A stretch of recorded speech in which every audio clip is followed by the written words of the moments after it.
Welcome, everybody. Welcome to this new session hosted by Moondesk.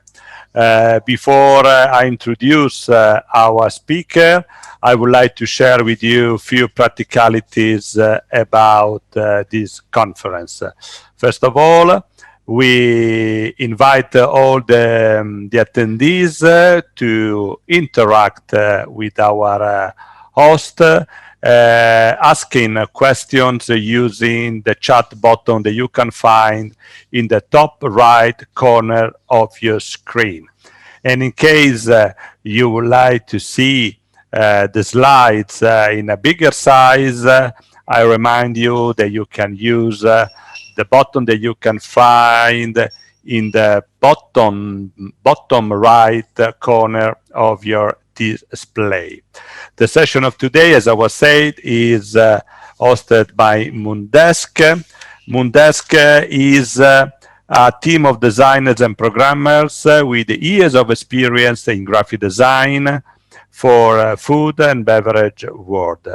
Moondesk works to simplify the whole design process wherever possible, from putting the request, the review, the approval in one place to editing design files automatically, thus preventing human errors. So Moondesk is helping the creativity to reduce the possible mistakes that you can generate when you work on very large files with a lot of details and a lot of data, where many of them might also be variable. Gonzalo, which is here with us, is the CEO of Moondesk, and the topic we are going to discuss today is back to the future. So we had the Pentaward session about back to the future. Now we are embracing back to the future. So we will talk how the wine industry look like in 2030. Gonza, I do not see the crystal ball in front of you, but we are all very curious to listen to your prediction and your insight. Thank you, and enjoy the vision, and let's move on. Well, thank you very much, Stefano, for your warm introduction. Just a quick question. Are you able to watch my screen? Yes, fantastic, okay, perfect. Excellent. You can go. Well, hi everyone. Thanks for joining me today in today's session. As Stefano mentioned, as a continuation of today's keynote panels, and actually the one we held earlier today about the future of retail, I will be sharing some thoughts with all of you about how will the wine industry might look like in 2030. I'll cover some changes that we believe might take place over the next 10 years within the industry, and opportunities that will arise for some wineries. In some of the things I will share, we are either currently investing or plan to do so in the near future. We believe that sharing our ideas is good for the industry, and that's why we are openly doing so, hoping this will help improving the results the wine business has faced over the past years. I'll cover trends in consumer expectations, brands that will succeed, and how technology might completely change sales, packaging, design, and marketing in the future. I hope you enjoy it. Just see if you, at the end of the session, I will have a short Q&A session. So I'd love to hear from you, and feel free to pose any questions you may have. And you can also find me on LinkedIn and Twitter. If you have any further queries, feel free to reach out to me. Okay, enough of introductions. Let's get straight to business. So let's pretend we have a crystal ball, as Stefano mentioned. Imagine a day in 2030, say a weekday. You finish a day at home office after a long hour of a 3D virtual reality meeting with one of your main clients. Times of working in pajamas are over, since now you meet in a virtual reality room. You feel tired. It's been a long day of 5 hours non-stop working, so you feel like sitting down and taking a rest. You watch your kid. She is playing and learning and teaching all at the same time. She works with a community of low-income people from a Latin American region.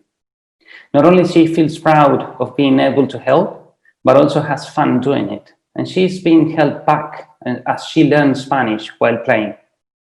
This app is supported by a wine brand that you love because it's got a clear purpose: to help people improve their professional capabilities through gaming and solidarity. Two things come to your mind when watching the scene. You remember the old times in which learning was boring, and that you feel like drinking a sip of wine. You deserve it, after all. So you ask your ready-to-drink machine to pour out a glass of French and Italian blend. You smile and think about the times in which there was no collaboration between the wine regions around the globe. Now, at least they are united to enlarge the market instead of being struggling to compete to take market share from one another. The wine pours in your glass in less than 30 seconds. Then the machine reminds you that it's time to renew your stock. It shows you save preferences, blends, brands, prices, and deals you might take this time. You confirm the purchase, just perhaps clicking on a button, faster than you would have opened up a bottle 10 years ago. Bottles are still for friends and family gatherings. You still like that nice sound of the cork pouring out, like in old times. 20 minutes later, the package arrives, punctual as usual. Sanitization guaranteed. It hasn't been touched by a human hand, so no risk of getting any disease. The equivalent of 16 bottles in the size and weight of one. Sustainability, you think, finally arrived. You see a sign, something like a QR or something different might be in 10 years. With the sign, get your surprise. You follow up the link and you get connected directly with the enologist teams. You enter a virtual reality room. They show you the fields and the landscapes in which the grapes are grown. They will happily explain you how the wine process is made, how the blends are created, and even explain some doubts you have about the wine, because wine might still get complex if you want. The brand talks directly with their consumers. They value your choice and make you part of the family. Besides, you actually invested a cryptocurrency in a sustainable project they have, so you are indeed part of it. After learning something new about the wine itself, you sit back, relax, and enjoy your glass of wine. So that's more or less how we think a day in 2030 might look like. I'll get back to the presentation. I thought it would be better to share with you our ideas with a concrete story instead of just making a statement. And I'll explain you why we think what we think. Just very briefly, I'm CEO of Moondesk and also partner for YG International Beverage. So we have quite a good combination between technology and creativity, and specialized in the wine business. So the reality is no one has that crystal ball we were talking about. No one really knows how the future will look like, right? To put it in a very simplistic and almost, I would say, silly way, it would be possible to foresee three different scenarios. The first one is the world will be back to normal.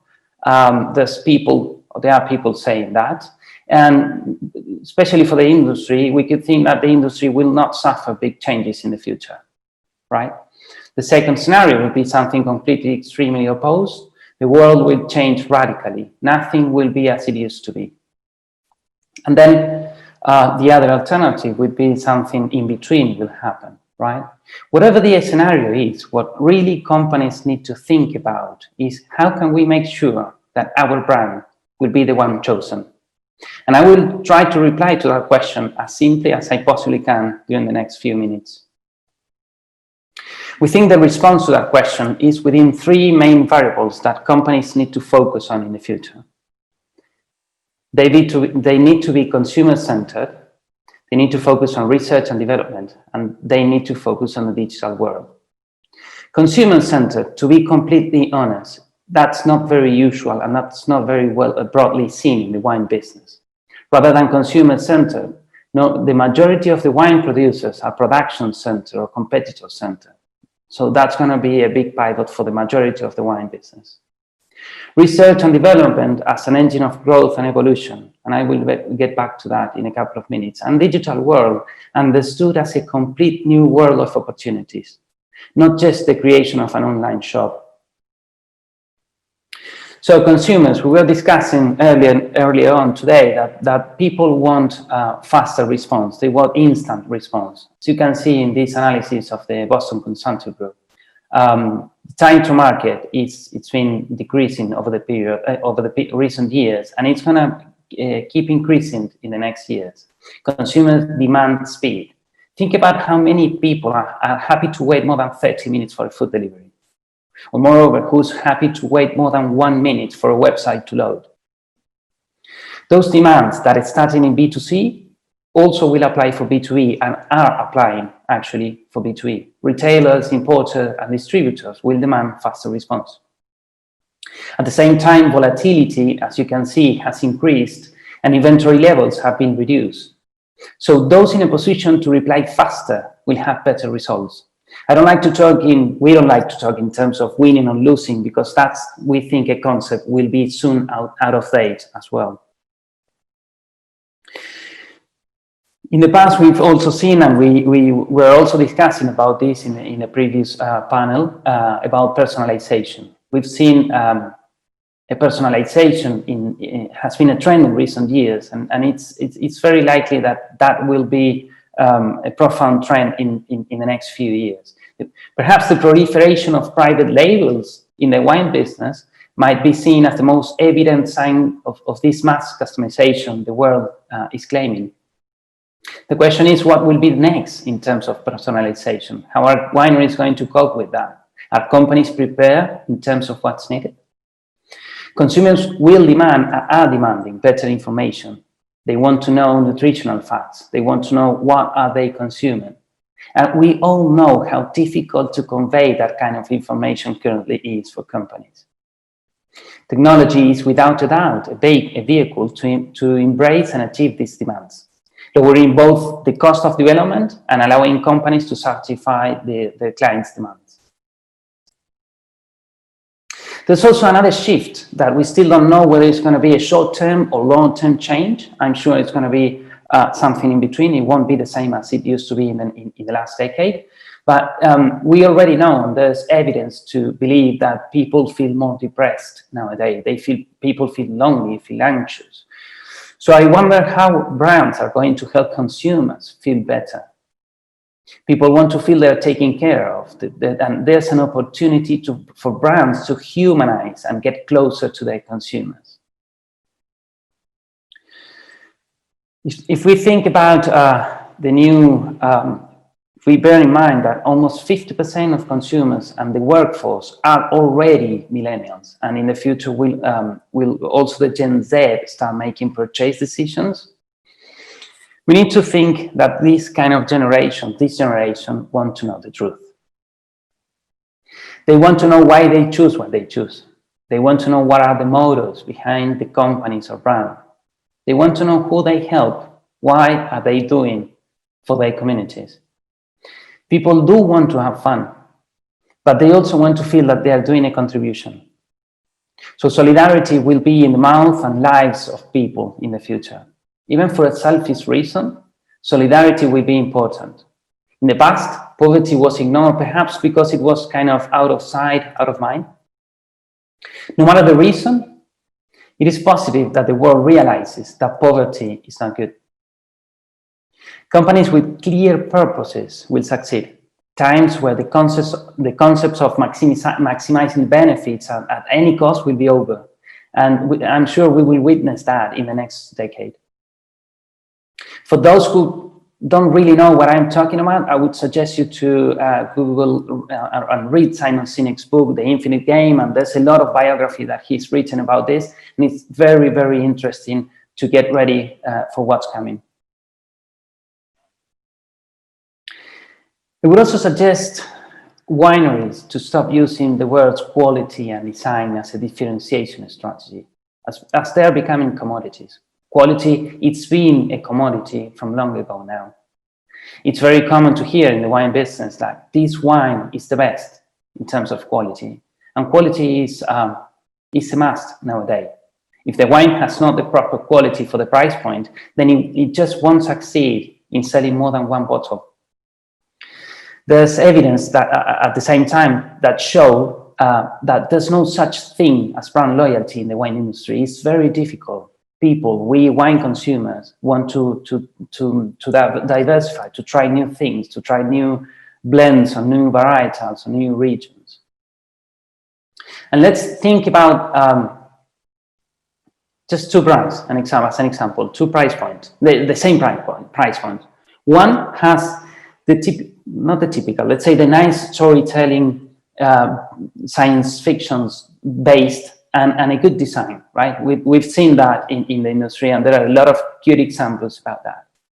The other one has the same, the previous one, but besides that, the brand is transparent. It makes a contribution, and at the same time, it allows their client to become part of something. That something could be social or an environmental contribution. So who do you think people will choose? So in the future, consumers will choose instant response from authentic, transparent brands that have a clear purpose.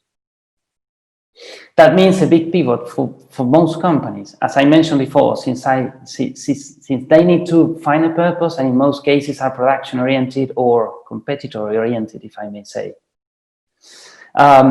Just to give you a couple of more examples, let's take our example in Moondesk. We want to eliminate human errors in the packaging industry. We also have a plan to help designers export the professional services, and are working to bring people with physical disabilities into the equation.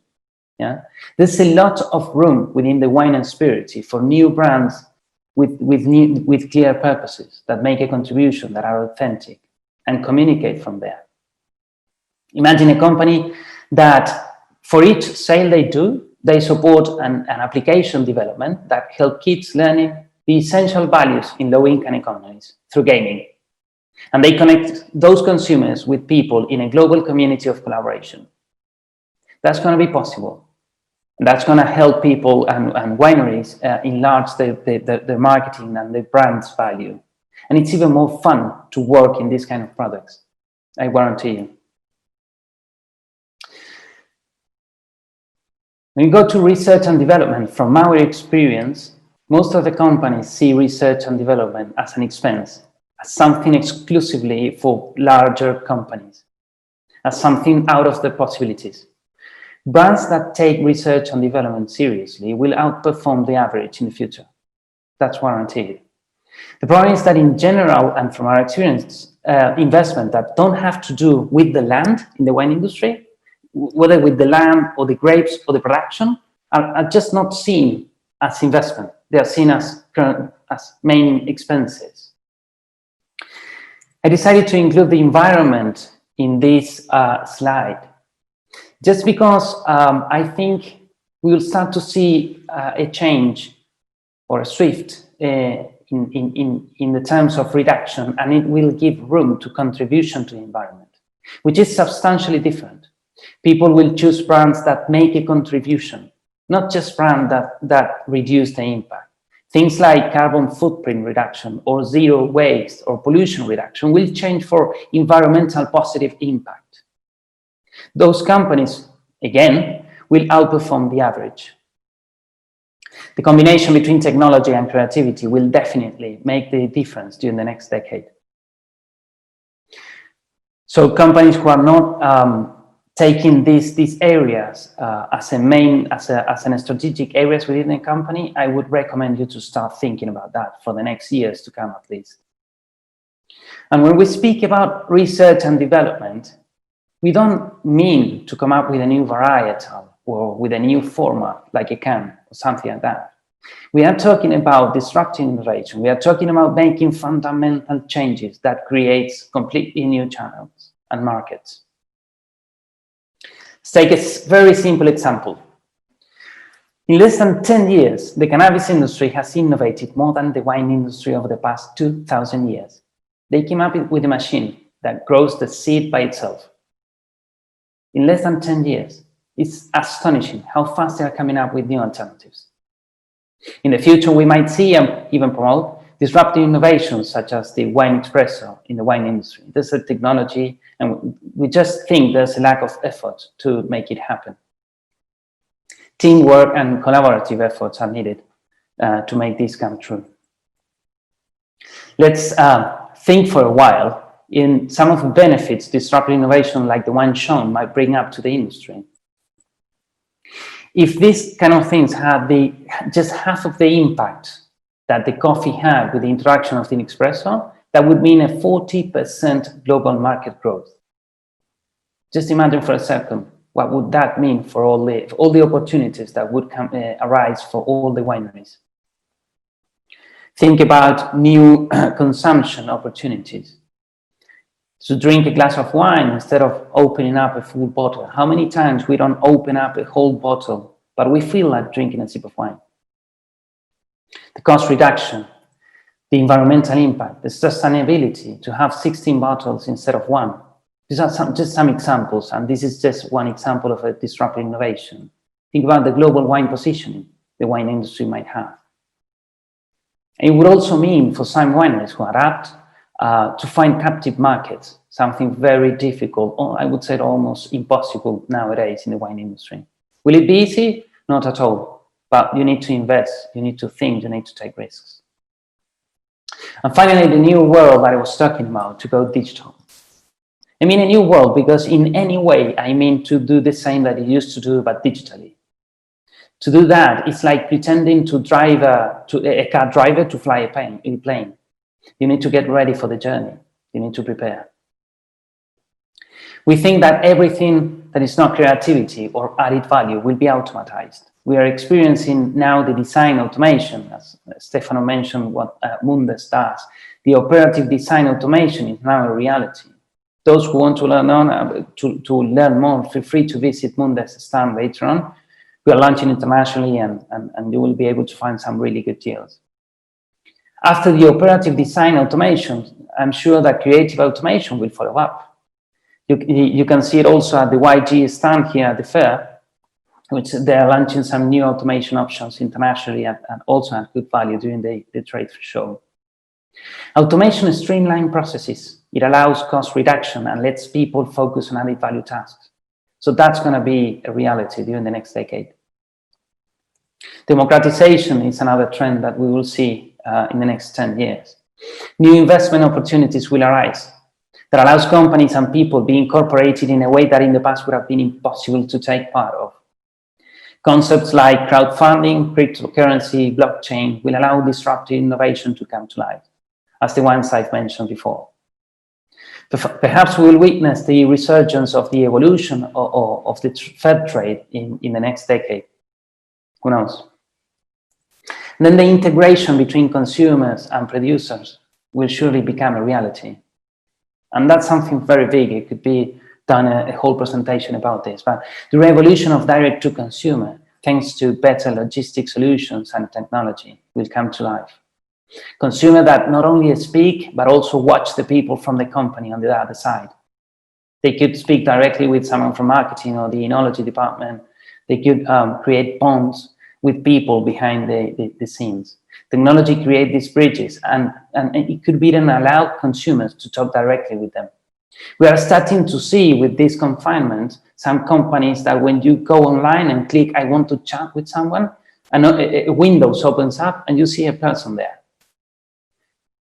There's people behind the companies, and people want to see companies, not a bot. Nutritional information in this sense could be directly conveyed from the lab or from the company to the consumer. without risking the accuracy of the information, for instance. That's quite challenging nowadays with the systems available. We know that information in the companies are managed by different departments, and on each department, some information can be lost or can be changed without intention. In Moondesk, we are already working in this type of integrations as well. And then communities. The world is full of communities. Actually, people live in communities. Digital communities like Facebook, Reddit, Hacking News, etc., will also explode in the future. Wineries need to find ways of making this possible. Are we actually experiencing the creation of a virtual global community in the wine business sector with this show? Who knows? Perhaps. That would be very beneficial for the whole industry, including suppliers, wineries, distilleries, and even end consumers. So we think that would be very positive for the industry. And if I can connect the final consumer, let's think about that. I can connect the final consumer to the team of enologists, the marketing department, and even the owner of the winery. And I also integrate the value chain. Perhaps we could get back to the times in which the milkman delivered the milk at home with no need of much packaging. I made the purchase decision online. So packaging design, as we know, would become something secondary. I don't think that's in any case will be the end of the packaging as we know it, but for sure, both worlds might live simultaneously. Perhaps we are going to witness the Kodak versus Instagram, or Blockbuster versus Netflix, or Walmart versus Amazon effect in the wine sector. I strongly believe that might happen during the next decade. The main question for me is who are the ones better prepared that will find and take those opportunities first. As I mentioned before, we are starting to do some tests with Moondesk with our current clients, and if the model works, we would export it. But I am sure that these kind of things and other experiments are being developed around the world, and it's going to be very interesting to see how all this comes out. So to summarize it, how can we make sure that our brand is the one chosen? First of all, I would recommend you to be authentic. Try to find a purpose, make it part of your philosophy, communicate it, and persevere. That will pay back for sure. Collaborate. The wine business needs to start collaborating more, much more than it used to. If the whole industry achieves a 5% or 10% increase in the global wine share, that would mean a lot of opportunities for all. And finally, invest and take risks. Embrace marketing, research and development, and technology as fundamental areas to improve results. They should not be taken as an expense, but investments if well approached. So to make your brand chosen, we believe that is more or less what is needed. At our companies, we are working towards the development of some of the things that are needed and think we can help develop them. So if anyone is interested in learning more, please do not hesitate to get in touch with any of us. I don't know how are we with timing, Stefano? Yes. We are perfectly in schedule. Gonzalo, I thank you very, very much. I don't know if you have questions on your message box, but I have a difficult question for you. Okay. I'd like to challenge you. Yeah. This morning, during one of the sessions that I have presented, we had a university professor from Bocconi University in Milan. And fundamentally, he was saying this, that the wineries normally are focusing in two directions, or on the terroir, so to tell the story, to sell to the consumer their history and their terroir, exactly this, Yeah. the perception, the emotion, all related to the piece of land where this grape have been grown and harvested, or the consumer are selling you the social experience. Drink this bottle of wine because it's cool, because also that rock star is drinking that bottle, or if you drink that bubbles, you are cool, you are in the good mood, etc. They sell you the social experience. In 2030, what could be the playground in terms of engagement, according to your vision? That's a very interesting and challenging question. Thank you for that. Yes, I did it on purpose, just to test me, right? Yes, of course. In view of the tomorrow keynote session, Gonza. Okay, great. That's great. Thank you. Well, I think first of all, we've seen in the past I completely agree with the landscape you showed or you mentioned. I mean, there's in general there's wine brands that focus on the terroir, and on the other side there's wine brands who try to tell a story and try to say that they're fashion. That the same as you mentioned, I completely agree with you. There might be some other brands who are like the one I mentioned before, like science fiction based. We've seen a couple of those brands like 19 Crimes or another ones based on some movies or series that have done really well in the past. Yeah. But what I think is if we think about the wine business, within the wine business, there must be, if I am not wrong, because I don't have the precise data, there must be more than 200,000 wine brands around the world. So yes. How many, what's the space, what's the room for the consumer to position themselves, to position a wine brand in the head of the consumer as the best within a terroir? And then if we get into that terroir, what's the difference between one winery, which is, let's say, in Tupungato or in Alto Adige in Italy, and the one next to it, right? That's why we think that terroir is fine, but quality is a commodity, right? So people will need to, or companies will need to focus on different things besides the terroir. And then in the social, like in the fashion or this kind of storytelling, I think there's a lot of alternatives as well. So that's why we think that wine brands will need to think about bringing something else into the equation. I totally agree. You can use the technology available. You can use things like a virtual reality, augmented reality to connect people who have the same interests around the world, or you can help people help each other. You can help people to feel that they're making a contribution. And that's something I think there's a lot of room for wineries to start doing those kind of approaches and get new consumers. And even they might have captive markets if they do it properly done.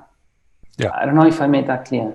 No. It was, I'm totally aligned with you in this case, but I wanted to challenge you in the discussion, and I thank you very much for your answer, because we didn't plan it. So I tried to surprise you a little bit. Thank you. Okay, thank you. We are out of time. Gonza, thank you very much for sharing your insight, your view about 2030. We all have taken notes, and if things will not be like you have predicted, we will knock on your door and you will pay us a drink. Anyway, what you have shared, it is something that we probably see that it is far, but it's not so far. And as you said, evolution of technology is going so fast that probably we have even not time to realize that. But I was really charmed by some of your insights. So I thank you very, very much. So let's move on with the other session. Thank you very much, Gonza. We catch up tomorrow in the other keynote session. And thank you again. Thank you, Stefano. It's been a pleasure. I'll see you soon. Bye now. Bye.